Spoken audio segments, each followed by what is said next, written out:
Hello everyone, welcome to yet another episode of Mentors Gyan. यहाँ पर हम आपके लिए लाते हैं सीजीपीएससी टॉपर्स और वो शेयर करते हैं अपने एक्सपीरियंसेस को और कैसे इस एग्जामिनेशन को क्रैक किया जाता है। कई यहाँ पर स्टूडेंट्स हैं जो प्रीलिम्स में अटकते हैं, कई हैं जो मेंस में अटकते हैं, कई लोगों के मार्क्स कम आते हैं in the interview round.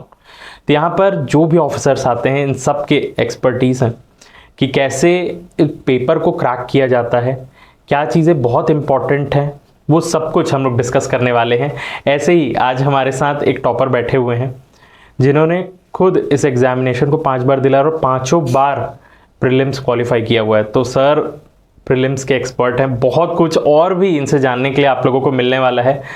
Let's welcome Chandrashekhar बंजारे जी। इन्होंने सीजीपीएससी 2022 में 56th रैंक हासिल किया हुआ है। तो आइए जानते हैं इनके सारे सीक्रेट्स, कैसे इस एग्जामिनेशन को क्रैक करें और कैसे अपनी इस पूरे जिगजैग वाले लाइफ में कि कई बार इनको सक्सेस मिली फिर ये डाउनफॉल देखे, सबको कैसे डील किए। हेलो सर, कैसे हैं आप? हेलो सर, बढ़िया सर। आज आपको सब कुछ बताना है अपने बारे में, ठीक है? आपके बारे में बहुत कुछ सुना हुआ, कई लोगों ने रिक्वेस्ट किया कि सर को बुलाइए और उनकी स्ट्रैटेजीज़ को जानिए, तो आपको डिटेल में हर एक चीज़ बताना है। पर सबसे पहले आप अपने बारे में बताइए। मेरा नाम चंद्रशेखर बंजारे है और सीजीपीएससी 2022 में मेरा रैंक जो है 56 है और मैं assistant director Chhattisgarh state audit के पद पर चयनित हुआ हूँ। कैसे आपने सोचा, आप कहाँ से बिलोंग करते हैं, स्कूलिंग कॉलेज वगैरह कैसा था आपका? स्कूलिंग जो मेरा स्टार्टिंग था 5th क्लास तक मैं गवर्नमेंट स्कूल में पढ़ा। उसके बाद फिर सेवा भारती करके एक संस्थान है, वहाँ से मैंने 12th तक पढ़ाई की। फिर LCIT से मैंने अपना इंजीनियरिंग किया कंप्यूटर साइंस में। ओके, फिर उसके बाद कैसे आपने सोचा कि इस एग्ज़ाम की तैयारी करेंगे? उसके बाद 1-2 इंटरव्यू दिया, कंप्यूटर साइंस वाला था तो कि हो जाए। फिर समझ नहीं आया तो फिर सोचा कि गवर्नमेंट एग्ज़ाम्स जो हैं उनके तरफ रुख किया जाए। स्टार्टिंग में तो थोड़ा लगा कि क्या पढ़ रहा हूँ, क्योंकि जो हम पहले पढ़ते थे उससे काफ़ी अलग था। टेक्निकल से। हाँ, टेक्निकल से। और टेक्निकल में क्या है, थोड़ा इंग्लिश हो गया था। पहले हिंदी था, फिर इंग्लिश, फिर हिंदी। ओके, तो आपने कौन से मीडियम से दिलाया? मेरा हिंदी था। ओके, तो काफ़ी दिक्कत आया, लेकिन ये था कि जब एक बार मन बन गया ना कि करना है, फिर पीछे ही नहीं हटा।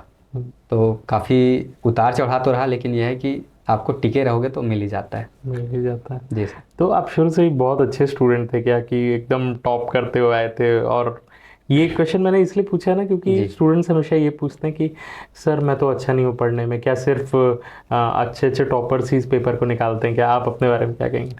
अगर मेरे स्कूल्स वाले हैं उनसे पूछोगे तो बोलेंगे कि हाँ वो तो डिज़र्व करता था। लेकिन कॉलेज वालों से पूछोगे तो बोलेंगे ये कैसे बन गया। क्योंकि कॉलेज में बहुत अलग था। कॉलेज में ऐसा था कि लोग मेरे को जानते थे केवल मस्ती मजाक की वजह से, क्योंकि बहुत वो करता था। अपने कॉलेज में मैं मिस्टर फ्रेशर भी था, फेयरवेल भी था। तो मतलब उस टाइप का था। लेकिन जब से इधर आया तो सब चीज़ बंद। मैंने 2018 लास्ट इंस्टाग्राम पोस्ट किया, उसके बाद किया ही, क्योंकि ऐसा हो गया कि अब केवल फोकस रहना, केवल पढ़ाई करना है। तो स्टार्टिंग में मैं काफ़ी अच्छा ब्रिलियंट स्टूडेंट था, लेकिन कॉलेज धीरे धीरे वह बहुत डाउनफॉल होता गया। फिर फाइनली इधर आके वो जो वो था वो कम बैक हुआ, फिर स्कूल वाला कम बैक करना। हाँ वापस चलो जी। वो बताइए कि जब रिजल्ट आया था तो कैसा माहौल था, आप क्या कर रहे थे और किनको किनको फ़ोन लगाया? रिज़ल्ट आया तो पहले तो मेरे दोस्त लोग फ़ोन कर रहे थे, तो मैंने काट दिया कि मैं खुद देखूँगा। तो मेरा 56 रैंक देखा, फिर वो डाउनलोड किया कि किस पोस्टिंग वाला जो आता है ना सिलेक्शन लिस्ट, उसमें मेरा था असिस्टेंट डायरेक्टर। फिर बहुत खुश हो गया, तुरंत मोबाइल बंद कर दिया, क्योंकि पता था कि अब लोगों का इतना कॉल आएगा, परेशान हो जाऊंगा। बंद कर दिया, घर वालों के साथ बैठा और बताया। उस समय आप घर पे ही थे? हाँ, घर में ही था। घर चला गया था, एक्चुअल में कोई प्रोग्राम था तो घर चला गया था। तो वहीं पे सब बैठे थे, बात कर रहे थे, तो काफ़ी मज़ेदार था। ऐसा लगा कि जो 5 साल स्ट्रगल किया हूँ वो फाइनली ये है कि पे हुआ उस चीज़ का। अब कंटिन्यूस आपने मतलब कुछ ना कुछ पाया था, मतलब प्रीलिम्स निकाले थे। पहले तो उस जर्नी के बारे में बताइए कि जब आपने छोड़ा और तैयारी करना चालू किया तो कितने बार प्रीलिम्स, मेंस, इंटरव्यू, वो कितने बार आपने किया? 2018 से मैंने प्रिपरेशन स्टार्ट किया था, तो 2018 में 19 में प्रीलिम्स निकाला, मेंस नहीं निकल पाया। रीज़न था कि टेस्ट सीरीज ना देना, एनालिसिस ना करना प्रीवियस ईयर जो क्वेश्चन पेपर है, क्योंकि 18 में ऐसा हुआ था कि पटवारी का भी पेपर था और मेंस का, तो कंफ्यूज हो गया। लोग जैसे अभी भी कंफ्यूज हैं कि हम वनडे दें कि इधर दें, तो फिर मैं कहीं का नहीं रहा, ना उसमें हुआ ना इसमें हुआ। अगर आपको वो करना है तो एक डिसाइड करना पड़ेगा, उसी में जाना है। तो मेरा वो बर्बाद हो गया। फिर 19 में ऐसा हुआ कि मेरे को टाइम मिल गया काफ़ी, और 19 का जो हुआ उसके बाद जस्ट 20 का भी हुआ मेंस। 19 का देने के बाद 20 का भी मेंस दिया, तो 19 में ऐसा हुआ कि नहीं हुआ, जबकि सबसे ज़्यादा उम्मीद था कि 19 में हो जाएगा। बहुत ज़्यादा पढ़े थे ना, क्योंकि सबको था, क्योंकि सबको काफ़ी टाइम मिला था। नहीं हुआ, तो अब लगा कि जब 19 में नहीं हुआ तो 20 में क्या होगा। लेकिन 20 में जब रिज़ल्ट आया तो मेंस हो गया था, फिर इंटरव्यू के लिए था। फिर इंटरव्यू में 87 मिले, अच्छा मार्क्स था, लेकिन आपका मेंस में जो है मेरा उतना अच्छा नहीं था। फिर 21 में दिए, तो 21 में ऐसा था कि मेंस में अच्छा है, इंटरव्यू में कम हो गया, वो भी गया। फिर अब 22 में फाइनली था कि 21 का जब रिज़ल्ट आया तो ऐसा लगा कि 4 साल बर्बाद तो नहीं कर दिया। लेकिन ऐसा था कि यार खुद ही सोचें इस चीज़ को, है ना, मतलब टूटना अंत नहीं होता। ऐसा एक कहावत है कि टूटना ही अंत नहीं होता। अगर टूट के अगर आप फिर से खड़ा हो जाते हो तो वहाँ से आपका जो कमबैक है ना, वहाँ शुरू होता है। वही मैंने किया, फिर एक बार और दिया, फिर फाइनली सेलेक्ट हो गया। और ऐसा है कि प्रयास अभी भी जारी रहेगा जब तक डिप्टी कलेक्टर नहीं बनते। जी बिल्कुल, मतलब जल्दी फिर से मिलेंगे आपसे डिप्टी कलेक्टर बनने के बाद। बिल्कुल। ये बताइए कि सबसे पहले यही बात, क्योंकि कई यहाँ पे लोग हैं जो डाउनफॉल देखते हैं अपने लाइफ में, कैसे उनको फिर वापस कम बैक करना चाहिए, कैसे ये जानना चाहिए कि मैं कर सकता हूँ, और आपने उस समय क्या सोचा और ये सोच के डिसाइड किया कि करना है तो यही करना है? एक्चुअल में मेरे घर में कोई ऑफिसर नहीं है, इवन सरकारी नौकरी में भी नहीं है मेरे घर में कोई। तो ऐसा था कि यार ये करते हैं, बनना ही है। मेरा ऐसा था कि मैं 6 महीने जॉब करता था, 6 महीने पढ़ता था, क्योंकि फाइनेंशियली स्टेबल नहीं थे। और उस चीज़ का रोना नहीं रो सकते कि हम फाइनेंशियली स्टेबल नहीं हैं, क्योंकि घर से पैसा मंगाना इज़ लाइक वर्स्ट। उससे कुछ बुरा हो ही नहीं सकता टाइप का लगता था कि इतने बड़े हो गए, इंजीनियरिंग कर लिए, उसके बाद घर से पैसा मंगा रहे हैं। तो मैंने क्या किया, 18 में पढ़ा अपना अच्छे से, फिर 19 से वो ज्वाइन कर लिया एकेडमी। फिर 19 से लेके अभी तक अभी भी जॉब कर रहा हूँ वहाँ। तो वह है कि मेरे साथ चुनौतियाँ ज़्यादा थी कि अब उसको कैसे डील करूँ करके। तो मैं वही सोचा कि अगर रोते रहूँगा तो होने वाला नहीं है, ठीक है। किस्मत का रोना वही रोते हैं जो कमज़ोर होते हैं, जिनको उगना होता है वो पत्थर का सीना चीर के उगते हैं, वो वाला सीन था। तो मैं बोला कि बनना है तो फिर बनना है, उसके लिए अब स्ट्रगल करना पड़े, चाहे कुछ भी करना पड़े। तो वही था। आप उस चीज़ का वो रोना नहीं रो सकते कि मैं कमज़ोर हूँ, मेरा नहीं हो रहा बार बार, क्योंकि जिनका कि प्रीलिम्स नहीं निकला उन्होंने सीधा डिप्टी कलेक्टर बने हैं, डीएसपी बने हैं, डायरेक्ट बने हैं ना, क्योंकि हो ही नहीं रहा है। जैसे एक राम सिन्हा सर करके हैं, वो नायब तहसीलदार बने हैं, वो 2 बार इंटरव्यू दे के आए, 2 बार, उसके 3 साल तक प्रीलिम्स ही नहीं निकला। 2 बार इंटरव्यू दे के आ रहे हो, फिर आप क्या हो गए, सुनने पे सवार वाला सीन है ना, कि आप फिर से नीचे चले गए। 3 साल तक प्रीलिम्स नहीं निकलना मतलब छोड़ देगा आदमी कि हो गया मेरा, यार नहीं हो पा रहा है।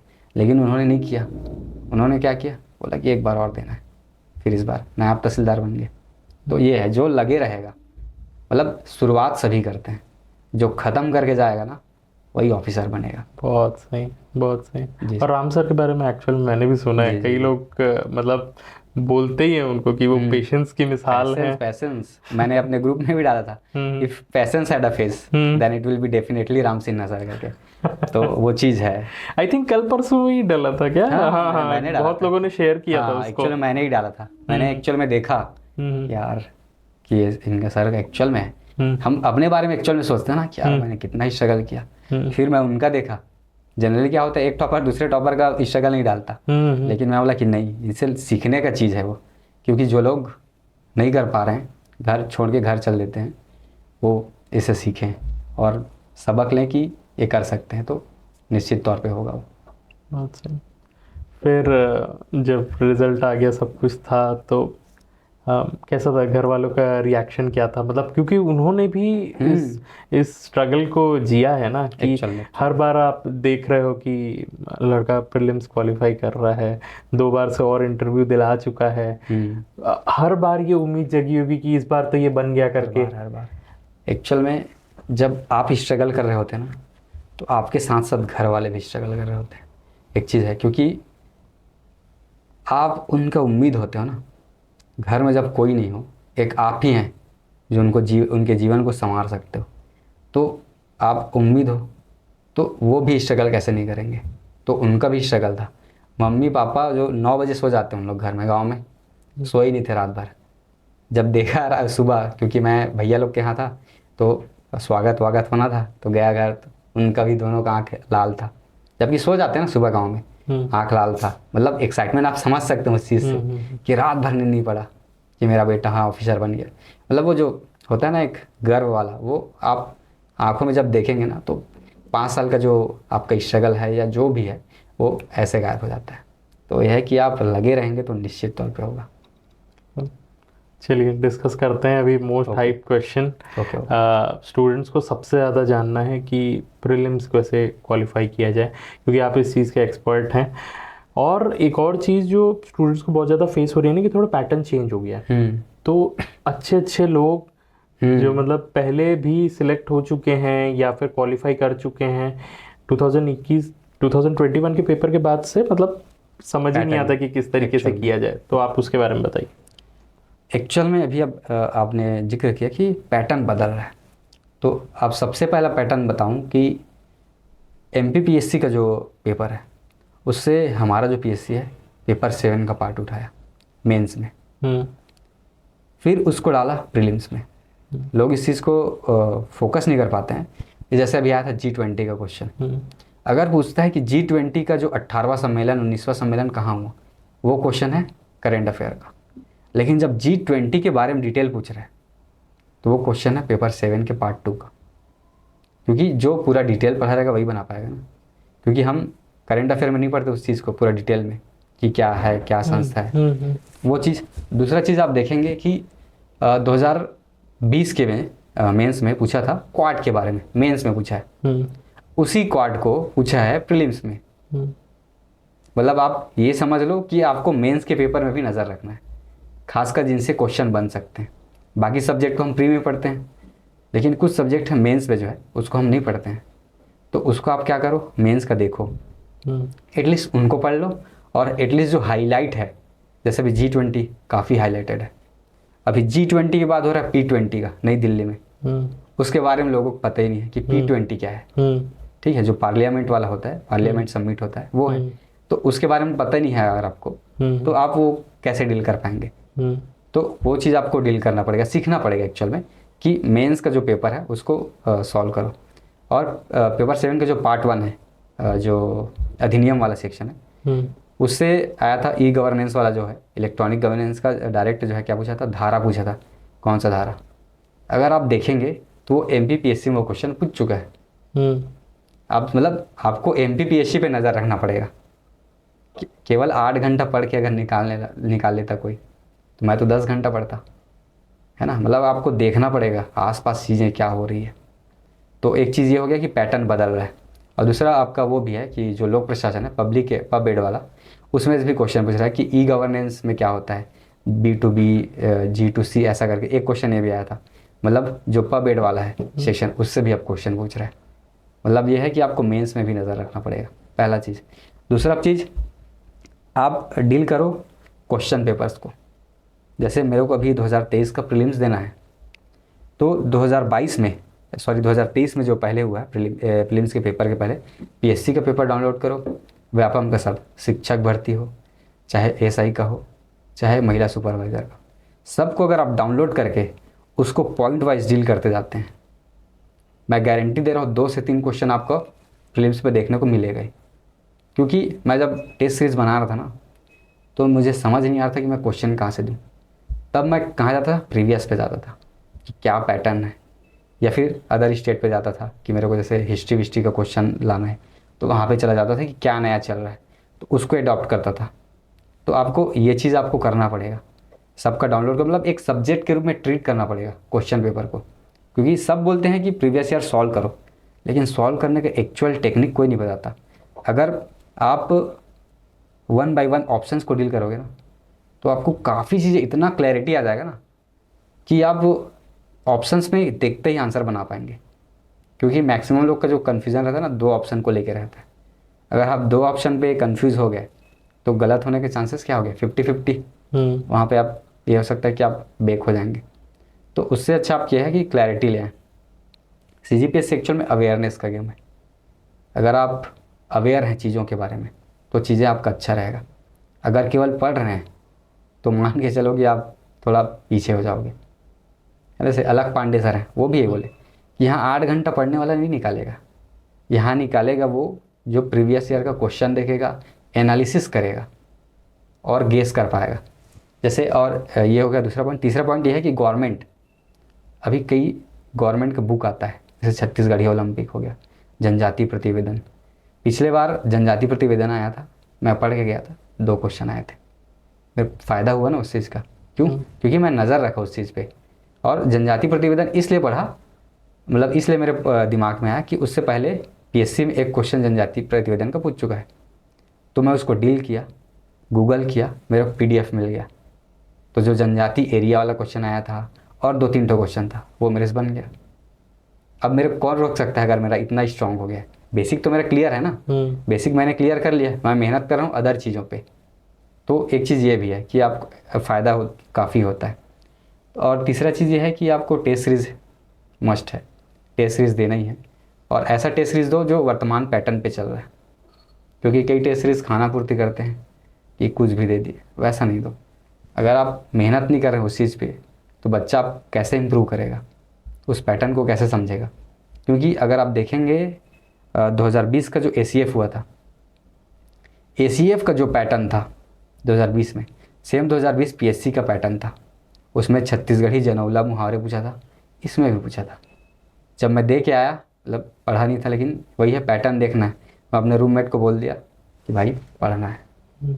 वो मेरा रूममेट 2 साल से बाहर रह रहा था, प्रीलिम्स नहीं निकला था उसका, मेरे साथ आ रहा है कि अभी 2 बार सो मेंस दे रहा है। तो ये प्रॉपर आपका सही तरीके में अगर आप कर पाते हैं उस चीज़ को तो काफ़ी हेल्प होता है। मतलब वो जब आप एक पूरा पैटर्न समझ जाते हैं हाँ। कि क्या पढ़ना है क्या नहीं पढ़ना है। उन लोगों के लिए बताइए जो अभी अपना बेसिक तैयार कर रहे हैं, जो लोग पहली बार पढ़ रहे हैं, जो लोग पहली बार कोचिंग जा रहे हैं, उन लोगों को क्या करना चाहिए? क्योंकि जब कोई एक स्टूडेंट आता है CGPSC के फील्ड में, एम तो यही रहता है ना कि पहली बार में निकालना है करके। क्योंकि हमारे बीच में भी कई लोग हैं ऐसे जो लोग फर्स्ट अटेम्प्ट में निकाले हैं। भले ऐसा नहीं रहता है कि उनका बैकग्राउंड रहता है कहीं ना कहीं, ये बात तो मैं एकदम मानूंगा। सारे स्टूडेंट्स को भी कहूँगा कि जो आपको कई टॉपर्स दिखते हैं जो बोलते हैं कि मैं फर्स्ट अटेम्प्ट में कर लिया, उनका एक बैकग्राउंड बना रहता है, या तो वो कॉलेज में पढ़े रहते हैं, या तो पहले से तैयारी कर रहे रहते हैं, वो सारी चीज़ें रहती है। पर सर आप ये बताइए कि जो लोग फर्स्ट अटेम्प्ट अभी दे रहे हैं उनको क्या करना चाहिए? क्योंकि उनको क्लासेस के बाद आने के बाद वो भी पढ़ना रहता है, उसी के बीच में वो करंट के लिए कब टाइम निकालें, हिंदी के लिए, छत्तीसगढ़ी के लिए, मैथ्स के लिए, जिनको बोला जाता है कि रेगुलर करना चाहिए, तो इन सब के लिए कैसे टाइम निकालें? एक्चुअल में महाभारत का एक कोटेशन है कि राह तो सारे सीधे हैं माधव, मोड़ तो सारे मन के हैं। तो हमारा जो राह होता है ना बहुत सिंपल सा है। एक्चुअल में जब बच्चे आते हैं ना तो वो क्या करते हैं, इस बुक को पढ़ लूँ, उस बुक को पढ़ लूँ, उस बुक को पढ़ लूँ, ऑथेंटिक बुक, कन्फ्यूज़न ज़्यादा रहता है। जैसे आप कोचिंग कर रहे हैं तो आप कोचिंग क्यों कर रहे हैं? ताकि वो चीज़ों को आपको कंपाइल करके दे दे, आपको ईजी बना के दे दे। वो किस बुक से बनाएंगे? वो ऑथेंटिक बुक से ही बनाएंगे ना। तो आप क्या करो, पहला तो ट्रस्ट करो जहाँ आप जा रहे हो कि हाँ मुझे यहीं से मिलेगा। जैसे मैंने ट्रस्ट किया आशीष सर पे कि जो सर बोलेंगे वही करना है, और हुआ वो चीज़। मेंस में मेरे साथ क्या हो गया कि मेंस में मैं, सर मेरे को क्वेश्चन भेजते थे, मैं लिख के नहीं दे पाता था, मतलब शर्म में कि यार गलत लिख दूंगा। तो 5 साल इसीलिए लग गया, शर्माना नहीं है किसी से। तो एक चीज़ वो था कि आप जो लोकल पब्लिकेशन है उनको ही फॉलो कर सकते हैं, क्योंकि आप जब पहली बार आते हैं तो बाहर की जब चीज़ों को देखते हैं कि ऑथेंटिक बुक के, तो क्या है अरेंज वे में नहीं रहता उतना, तो आपको काफ़ी दिक्कत होता है। तो आप लोकल जो बुक है उसको पढ़ेंगे तो काफ़ी हेल्प होता है। दूसरा चीज़ ये है कि आप जब तैयारी करने आते हैं तो आपका जो टाइमिंग रहता है वो थोड़ा कम रहता है कि आप 2 घंटे 3 घंटे पढ़ पाते हैं। क्यों? क्योंकि आप कोचिंग भी जा रहे हैं, वहाँ से आके पढ़ना भी है। मेरे साथ क्या था कि मेरा जो रूम था वहाँ से मेरा कोचिंग लगभग 2 से 2.5 किलोमीटर था। तो मैं रिवीजन वैसे ही करता था, मैं फ़ोटो खींच लेता था, उसको पढ़ते पढ़ते जाता था, पढ़ते पढ़ते आता था, मेरा रिवीजन वहीं हो गया रूम आने से पहले। तो आप क्या है, आपको ढूंढना पड़ेगा चीज़ें रिवीजन करने का, क्योंकि रिवीजन तो करना ही है। और दूसरा है टेस्ट दो, पढ़े फिर टेस्ट दो। मेरा स्ट्रॉन्ग ऐसे ही हुआ है, पढ़े किसी चीज़ को फिर टेस्ट दिए, दिमाग में बैठ गया वो चीज़। क्योंकि आपको गलती करते हो हमेशा याद रहता है ना। किसी नाली में गड्ढे में गिर गया तो वहाँ से गुजरोगे तो हमेशा याद रहेगा कि मैं यहाँ पे गिरा था। तो आप वही है, तो लेसन लो उस चीज़ों से। क्लैरिटी ज़रूरी है ना, क्योंकि आप सब ज़्यादा चीज़ें पढ़ लोगे लेकिन याद कुछ नहीं है, ज़ीरो है मेहनत। लेकिन आप कम चीज़ें पढ़ते हैं और ज़्यादा याद रहता है तो बेहतर है, क्योंकि आप देखेंगे कि इजी क्वेश्चन से पेपर निकलता है, टफ तो किसी से नहीं बनता। तो ये है कि आप एकदम कंटेंट के पीछे मत भागो, आप भागो कि आपको बेसिक स्ट्रॉन्ग करना है, जो कोचिंग में पढ़ाया जा रहा है उसी को पढ़ना है, उसी को मेरे को क्या करना है, स्ट्रॉन्ग करना है। बाकी सारी चीज़ें आपको मेहनत करना पड़ेगी, जैसे क्वेश्चन पेपर बताया उस पर मेहनत आप करिए, है ना। उसको आप, क्योंकि कोचिंग वाले उस चीज़ को नहीं बताते हैं। कोचिंग वाले बताएंगे कि आपको कि जैसे पेपर हुआ उसको डील कर देंगे, इसका आंसर ये है, इसका आंसर ये है, वहाँ पे क्या होगा, बात ख़त्म। लेकिन आपको डील हर ऑप्शंस को डील करना है कि ये आया तो कहाँ से आया, है ना। जैसे अभी वही बताया कि पुरस्कार वाला, शहीद राजीव पांडे पुरस्कार, तो आप पुरस्कार करके सर्च करो छत्तीसगढ़ गवर्नमेंट का, तो उसका वेबसाइट है, वहाँ पे मेरे को मिला, मैं ग्रुप में डाल भी दिया उस चीज़ को, तो उसमें पूरा डिटेल से दिया हुआ था, तो वहाँ से आपको मिल जाएगा। तो ये आपका एक डील करने का तरीका भी बन गया। दूसरा चीज़ आप ये है कि आपको थोड़ा, जब आप कोचिंग जा रहे हो तो आप थोड़ा संगति अच्छा रखो। मेरे साथ सबसे ज़्यादा जो अच्छा चीज़ था वो था मेरा संगति, वही मेरे को यहाँ तक पहुँचाया। क्योंकि कॉलेज में इतना वो था कि पूरा चीज़ें इधर अस्त व्यस्त था, लेकिन यहाँ पे आए संगति अच्छा मिला, लोगों का साथ मिला, और ग्रुप डिस्कशन किया हम लोग। तो ग्रुप डिस्कशन में इतना फ़ायदा होता है, हद से ज़्यादा फ़ायदा होता है, सबसे ज़्यादा जो फ़ायदा होता है ना, क्योंकि आप अपने से पढ़ोगे ना तो वो चीज़ें जल्दी भूल जाओगे, लेकिन कोई बताया रहता है ना वो चीज़ें हमेशा के लिए याद रहता है। तो आप एक अच्छा ग्रुप बनाइए, तो एक क्या हो गया, उससे आपको क्लैरिटी आता जाएगा। तो अगर आप ग्रुप बना लेते हैं, एक्चुअल में आजकल क्या होता है, ग्रुप बनाते हैं फिर निकल गए घूमने, तो वो घूमने जाओ कोई दिक्कत नहीं है, आपको मस्ती मजाक चलते ही रहना चाहिए अगर आपको लंबा टिकना है तो वो चीज़ है कि आपको ग्रुप डिस्कशन अगर करते हो तो काफ़ी हेल्प होता है।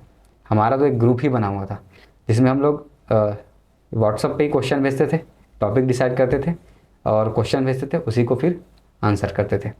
तो उसमें क्या ऑप्शन नहीं भेजते थे हम, क्योंकि ऑप्शन तो ठीक है, आपको रटा हुआ कितना है ये भी देखना है, क्योंकि छत्तीसगढ़ ऐसा है कि 50% आना छत्तीसगढ़ से, तो वो रटा ही होना चाहिए। तो हम लोग ऐसा करते थे। तो ग्रुप डिस्कशन का भी काफ़ी फ़ायदा होता है। तो बेसिक चीज़ें हैं, यही सब आपको करना चाहिए कि आप ग्रुप डिस्कशन करो, ठीक है, मॉक टेस्ट दो, मतलब एटलीस्ट स्टार्टिंग में आप टेस्ट सीरीज ज्वाइन नहीं कर रहे हो तो जो टॉपिक वाइज टेस्ट होता है उसको देते जाना चाहिए जो क्लासेस में चलती है। और बाकी रिवीजन वही जो पता है कि आप टाइम निकालना ही पड़ेगा रिवीजन करने का, कि आप जब घर आएँ तब तक आपका रिवीजन हो जाए, या आप घर से वहाँ जाएँ कोचिंग तब तक आपका रिवीजन हो जाना चाहिए। तो मैं कम से कम 2 बार पढ़ के जाता था, आते टाइम एक बार पढ़ लिया, उसी चीज़ को फ़ोटो खींचे जाते टाइम, तो मेरा बेसिक काफ़ी स्ट्रांग हो गया था। रिवीजन सबसे ज़्यादा इंपॉर्टेंट है, आप कितना भी पढ़ लो रिवीजन नहीं करोगे तो वहाँ पे याद ही नहीं आता, तो रिवीजन करना पड़ेगा। सर एक और क्वेश्चन था कि टेस्ट सीरीज़ कैसे अटेम्प्ट करना चाहिए और कब अटेम्प्ट करना चाहिए, क्योंकि कई लोगों को डाउट रहता है कि पढ़ रहे हैं उसी के बीच में टेस्ट सीरीज स्टार्ट कर देना चाहिए या पूरा कंप्लीट हो जाए उसके बाद रिवीजन कर ले फिर टेस्ट सीरीज़ दिलाना चाहिए, तो आप क्या कहेंगे? एक्चुअल में जो पहला चीज़ ये है कि टेस्ट सीरीज़ क्यों दिलाना चाहिए, है ना।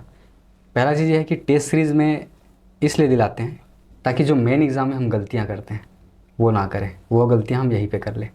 तो टेस्ट सीरीज़ देने का ये मतलब नहीं होता कि हम जो टेस्ट सीरीज़ दे रहे हैं वहीं से हमारा क्वेश्चन आए। हम जो गलतियाँ मेंस एग्ज़ाम में करने वाले हैं, मेन एग्ज़ाम में, वो गलतियाँ यहीं पे कर लें।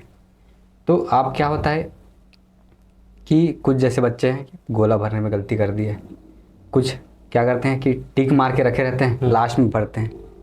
तो आप उस चीज़ को पहले ही देख लीजिए। और कई बच्चों का रहता है कि मैं जो पहले सोचता हूँ वो सही रहता है, तो आप उस चीज़ को वहाँ पे क्यों टेस्ट कर रहे हो, आप यहीं टेस्ट कर लो।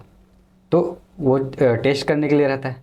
दूसरा कि आप कब ज्वाइन करें, तो आप कभी भी ज्वाइन कर लें, क्योंकि वही एक कहावत है कि उसकी हद बेहद है और मेरी हदें वो है। मतलब पीएससी का कोई हद नहीं है, आप कितना भी पढ़ लो ना, वो ऐसा ऐसा क्वेश्चन देगा जिसको आप जीवन में नहीं सुने रहेंगे। तो वही है, आप देते रहिए टेस्ट सीरीज, क्योंकि उसका क्या है, आपका ये क्लैरिटी आ जाता है कि किस टाइप का क्वेश्चन बन रहा है वहाँ से। जैसे मैंने कोई टॉपिक पढ़ा है, उसे टेस्ट सीरीज में क्या आया, तो आपको समझ आता है कि इससे इस टाइप का भी क्वेश्चन बन सकता है। क्योंकि टेस्ट सीरीज़ वाले टफ देते हैं जहाँ तक मैं समझता हूँ, क्योंकि उन लोग ना जानबूझ के ये रहता है कि हमारा नया देने की कोशिश करते हैं, तो उन लोग नया नया चीज़ खोज के भी लाते हैं।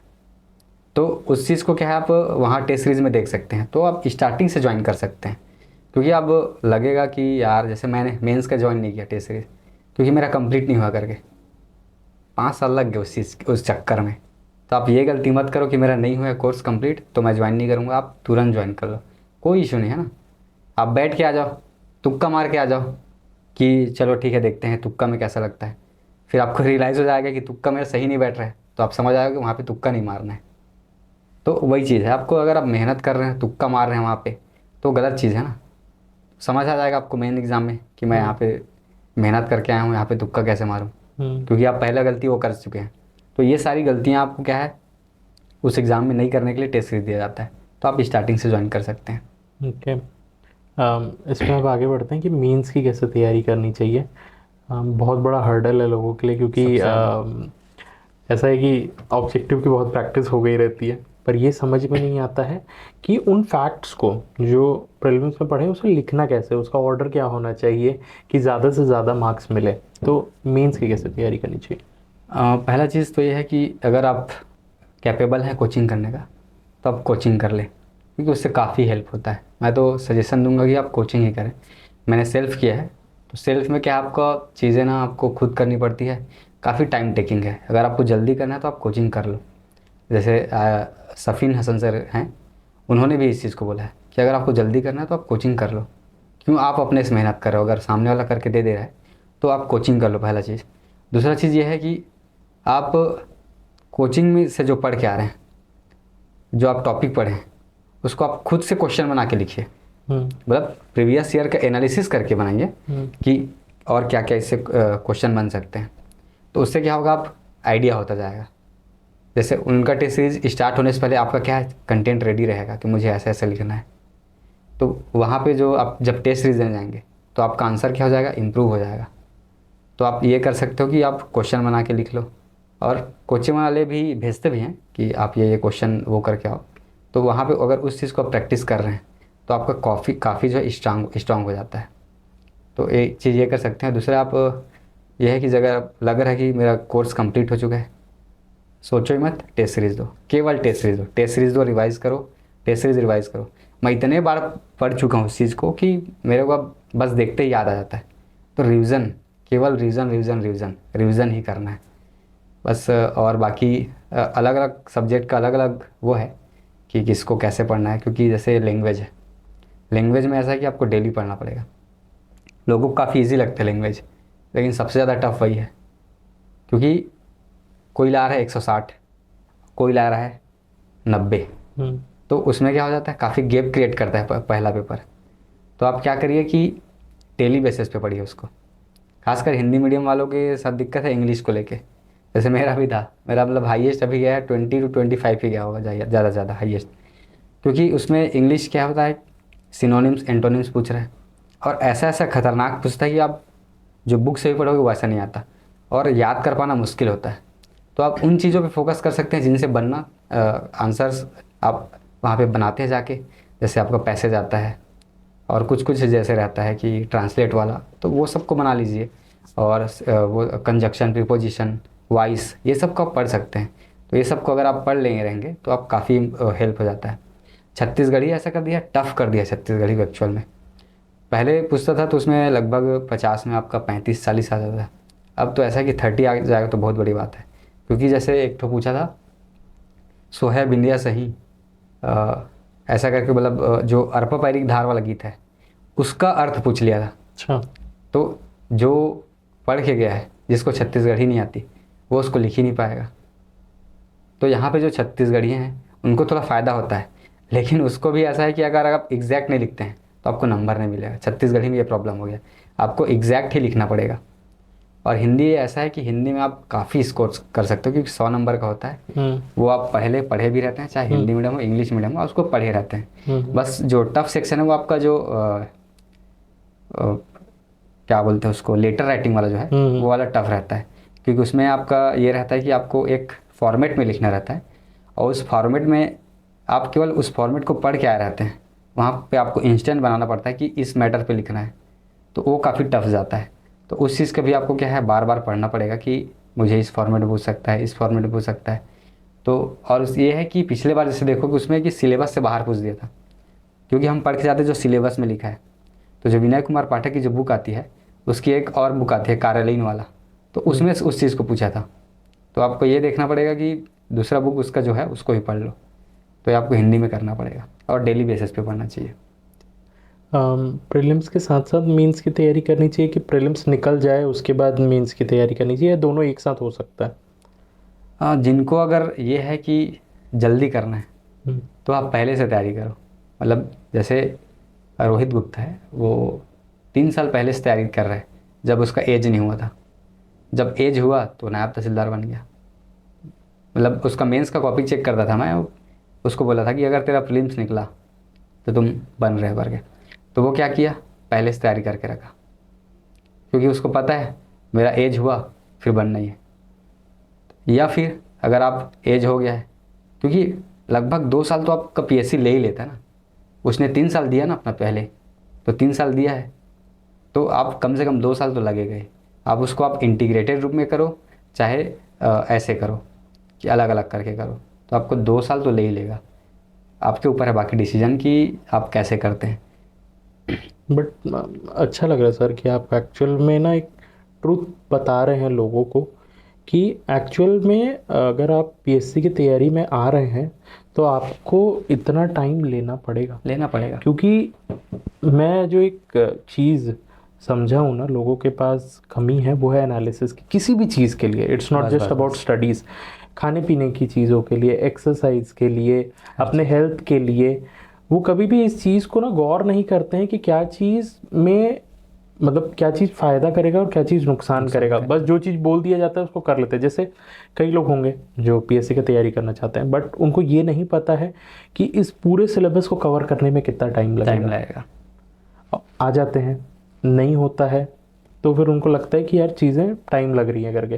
बट एक्चुअल में जो मैंने भी देखा है, जिन लोगों का सही तरीके से जो लोग मेहनत किए हैं उन लोगों को 2-3 साल लग जाता है, मिनिमम लग जाता है। और उसके बाद ये है कि अगर हम लोग इनका देखते हैं जो एकदम जैसे अभी आपने कहा रोहित जी का, एक अटेम्प्ट में आके कर गए, लोगों को ये दिखता है कि फर्स्ट अटेम्प्ट है, बट ये नहीं पता रहता कि पीछे कितनी तैयारी करके आ चुके हैं। बस वही है। तो इससे आप लोगों को मोटिवेट होना चाहिए और ये समझना चाहिए कि अगर आप इस फील्ड में हैं तो या तो जल्दी आप लोग तैयारी कर सकते हैं, या फिर बाद में भी कर रहे हैं ना, तो अगर राइट गाइडेंस है तो परफेक्ट सही आप समय पे कर पाएंगे और आपको रिजल्ट दिखेगा भी कि हाँ आपका रेगुलरली कुछ ना कुछ क्वालिफाई हो रहा है और आपके नॉलेज में वृद्धि हो रही है। उसके लिए आपका कैपेबिलिटी तो होना चाहिए ना। कि अगर आप 10 दिन का खाना 1 दिन में दे दिया जाए कि मेरे को 1 महीने में ख़त्म करना है, तो फिर आप कैसे कर पाएंगे, हजम ही नहीं कर पाएंगे। तो वही चीज़ है, अगर आप प्रॉपर टाइम लेंगे, जैसे वो आप जैसे होता है ना कि बैड फेस होता है कि स्ट्रगल किए, उसको डील करने का एक तरीका भी है कि अगर यार मैंने सोचा है इस चीज़ को तो करना ही है, तो क्या उसके बीच में मेरे को तकलीफ नहीं आएगा, क्या मैं उदास नहीं होऊंगा, या क्या मैं डिप्रेस नहीं होऊंगा। इस चीज़ को हम सोच के आए थे ना कि जब हम आएंगे तो ये चीज़ें होंगी। अगर आप उस चीज़ को पहले ही सोच लियो तो फिर क्या स्ट्रगल। वही चीज़ है, अगर आप किसी चीज़ को पहले ही सोच लियो कि भाई ये सब फेस करना ही है, मेरे को ये तकलीफ होना ही है, तो फिर आपका स्ट्रगल कुछ है ही नहीं, क्योंकि उसके लिए प्रिपेयर हो जाओगे आप पहले से। बहुत सही। तो यही है कि आपको 2 साल देना ही पड़ेगा, आप कुछ भी करो। लोग बोलते हैं ये फर्स्ट अटेम्प्ट में निकाल लिया, उसके पीछे का मेहनत देखो जाके कि उसने पहले ही कितना प्रिपरेशन किया है। तो वही है सर। आप तो इतने लोगों से मिले हैं, क्या क्वालिटीज़ हैं कि एक बंदा जो CGPSC सिलेक्ट होता है, अच्छे रैंक पे आता है, और वो लोग जो लोग नहीं हो पाते। ये मैं आपसे इसलिए पूछ सकता हूँ क्योंकि आप खुद उन स्टूडेंट से मिलते हैं, उनके कॉपीज चेक करते हैं, उनसे बातें करते हैं। क्या ऐसी पर्सनैलिटी दिखती है कि भाई ये बंदा निकालेगा, ये आप गारंटी ले लेते हैं? एक्चुअल में जैसे रोहित गुप्ता का बता रहा हूँ, जब मेंस का कॉपी चेक किया ना उसका, तो क्लैरिटी दिखता है। मैं जो जिनका पोस्ट में है और जो पोस्ट में नहीं है, दोनों के बीच एक चीज़ का डिफरेंस देखा, क्लैरिटी का। जो सिलेक्ट हुए हैं उनके मन में क्लैरिटी रहता है कि मुझे ये करना है, इसके बाद ये करूँगा, प्लानिंग रहता है ना उनके पास। और जो सिलेक्ट नहीं हुए उनके पास भी रहता है। कभी कभी क्या होता है कि आपका समय नहीं आया रहता है। जैसे मैं आशीष सर को फ़ोन करता था, सर नहीं हो रहा है, क्या करूं? वो मुझे एक ही चीज़ बोलते थे, भाई तू बस मेहनत करता रहे, जिस दिन आएगा ना, जिस दिन होना रहेगा, तेरे को पता ही नहीं चलेगा कि तेरा हो गया। एक्चुअल में इस बार मेरे को ना कुछ चीज़ हर्डल टाइप का फील ही नहीं हो रहा था एक्चुअल में चीज़ जो है। तो वो एक चीज़ है कि आप मेहनत करते रहोगे तो आपका बैड फेस वो आते रहता है, लेकिन आप उसको क्रॉस कर जाते हैं, क्योंकि आपका जो मेन एम वो है ना, कि आपको वो दिखाई देता है। जो जैसे अभी जो मैं हूँ, मेरे को वही दिखाई देता था कि मेरे को डिप्टी कलेक्टर बनना है, डीएसपी बनना है, ये बनना है, वो बनना है, ऑफिसर बनना है। तो अगर वो चीज़ दिखाई दे रहा है तो ये चीज़ दिखाई नहीं देता।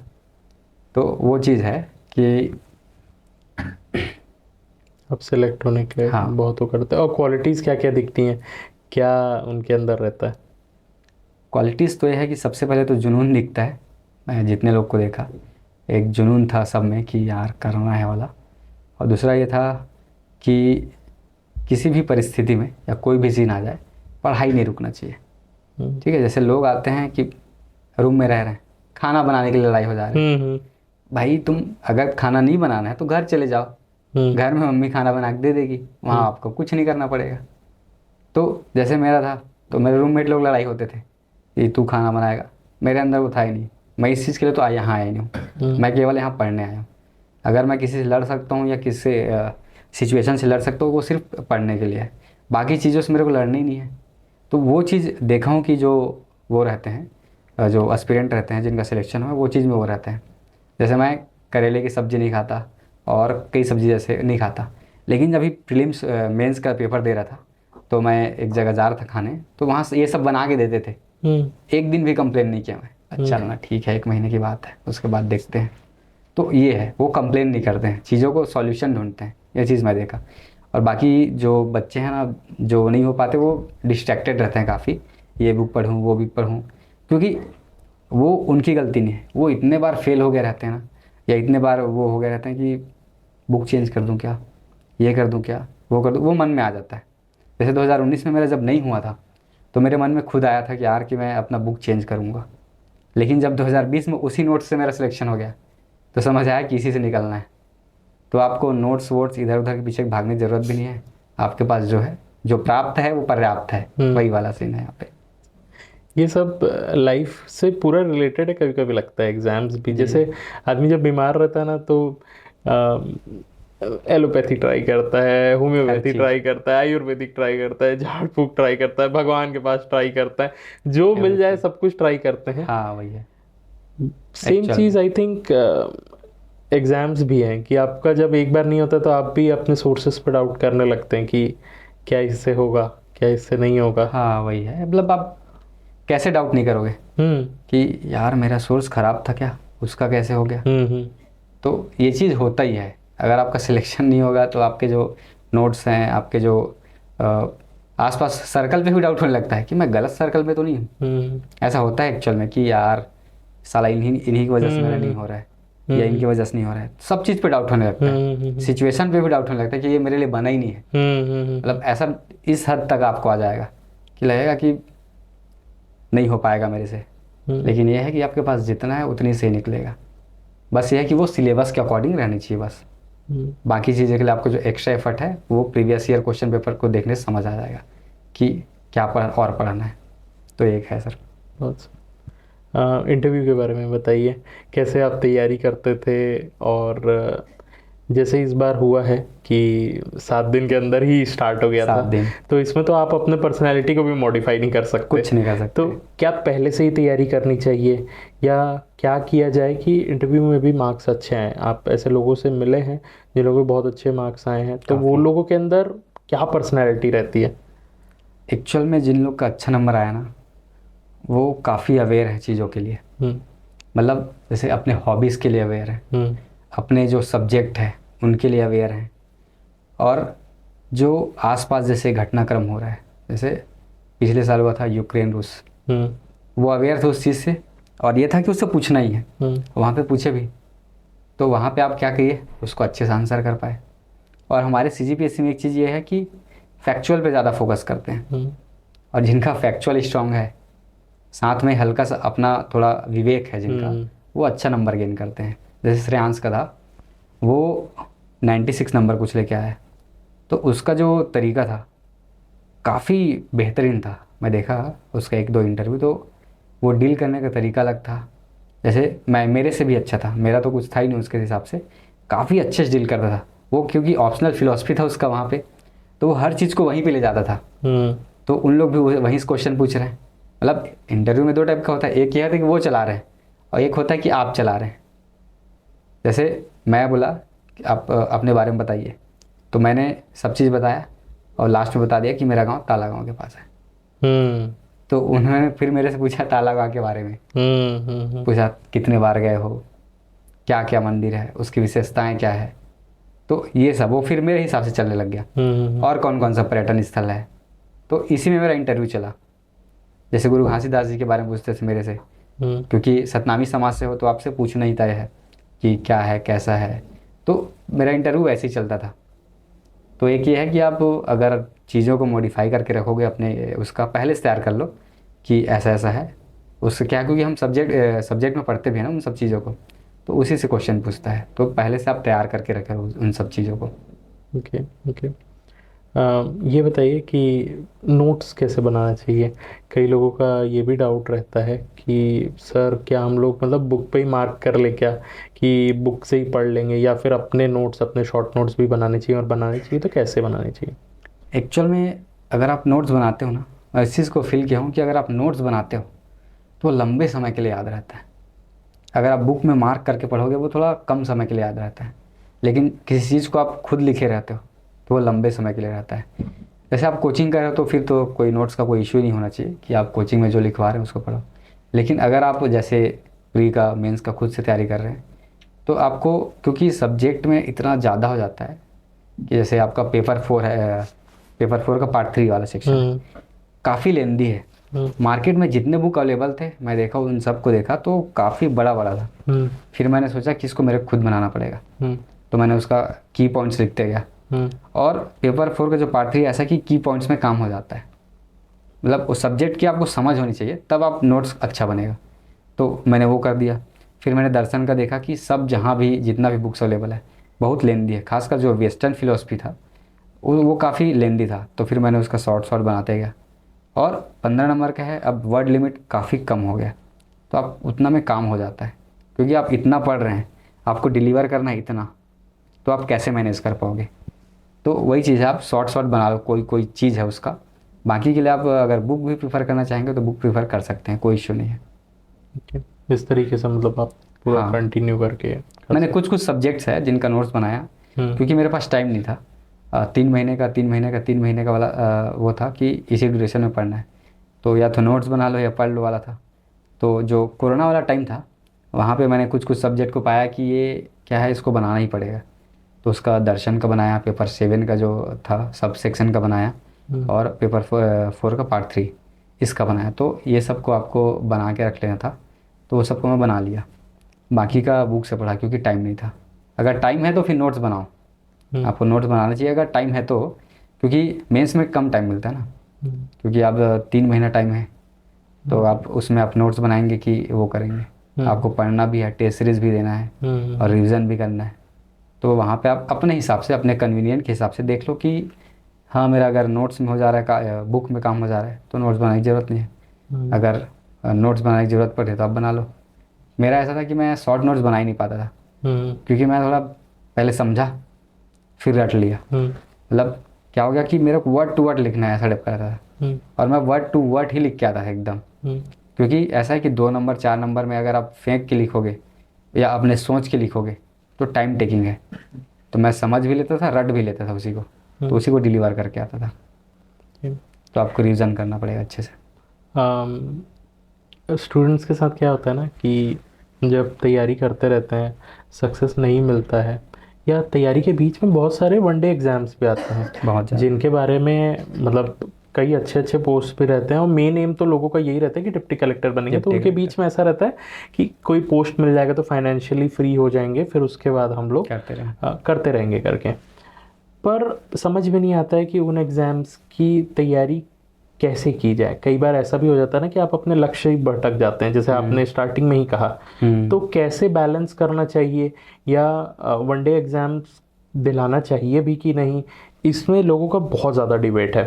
कई यहाँ पे ऐसे टॉपर्स आते हैं जो ये बोलते हैं कि मैंने तो दिलाया ही नहीं, मैंने सीधा पीएससी दिलाया, निकाला।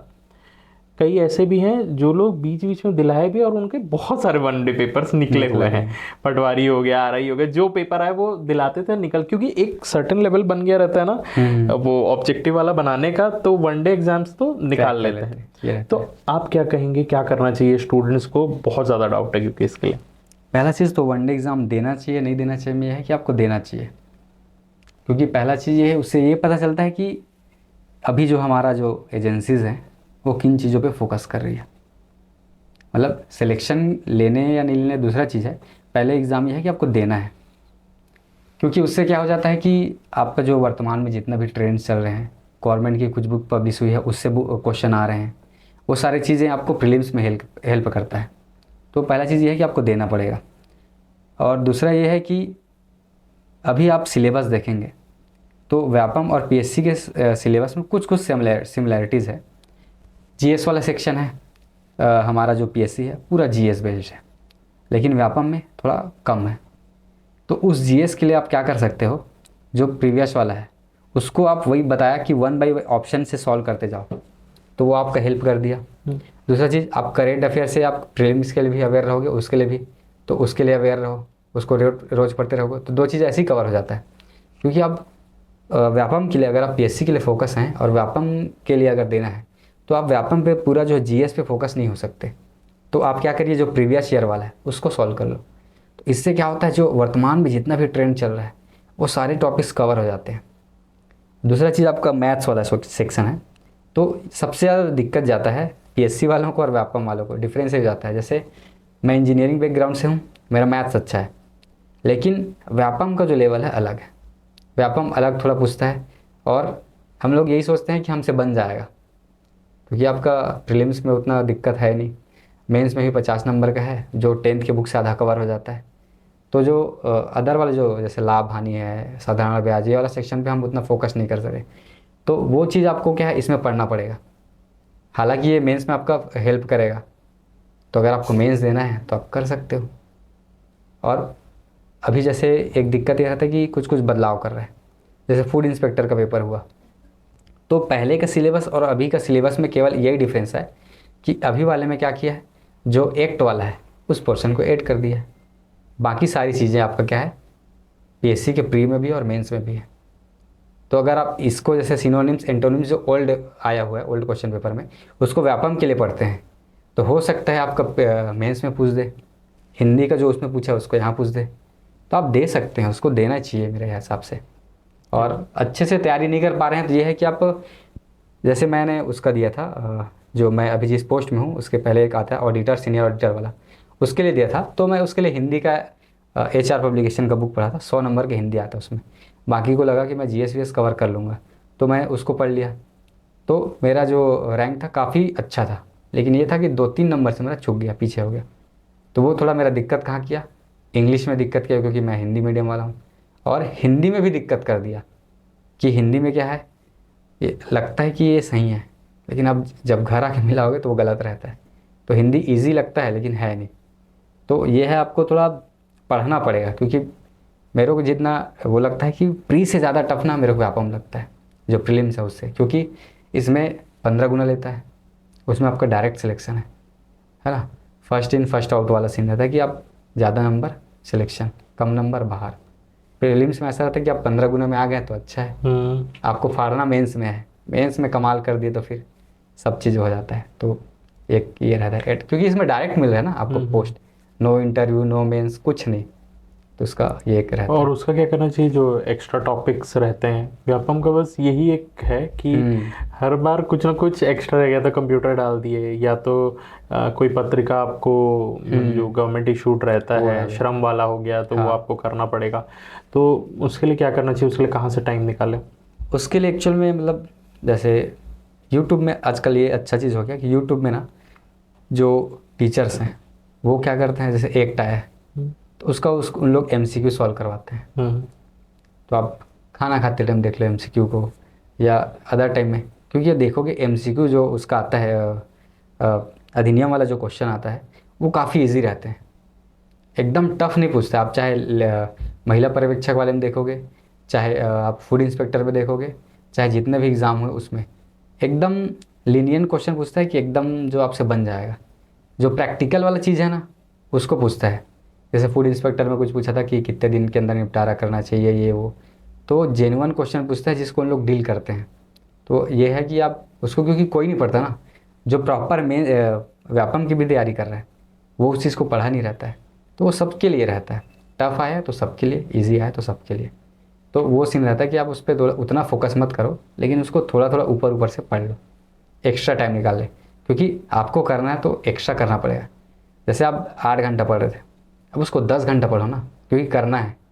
सिलेबस अगर कवर करना है तो आपको एक्स्ट्रा एफर्ट देना पड़ेगा। Extra effort gives you extra number. तो वही वाला है कि अगर आप जितना उस चीज़ को एक्स्ट्रा करेंगे तो उसका फ़ायदा मिलेगा। सर अब ये बताइए आपके करंट जॉब रोल के बारे में, असिस्टेंट डायरेक्टर फाइनेंस, कई लोगों को नहीं पता है ये क्या होता है इस पोस्ट में, तो थोड़ा अंडरस्टैंडिंग लोगों को समझ में आएगी कि अगली बार कभी आएगा तो कौन से प्रेफरेंस में रखना है, क्या करना है। सबसे पहले ये बताइए कि आप लोगों का जॉब रोल रहता क्या है?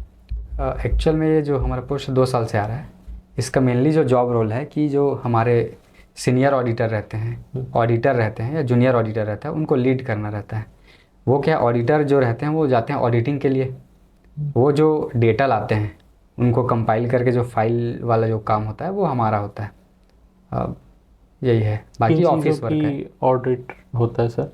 गवर्नमेंट के जितने भी सेक्टर्स हैं, इवन इसमें एनजीओ भी आते हैं जो गवर्नमेंट द्वारा फंडिंग रहता है, कुछ कुछ वो सब आते हैं। गवर्नमेंट का हर सेक्टर है जिसका ऑडिट हम लोग करते हैं। ओके।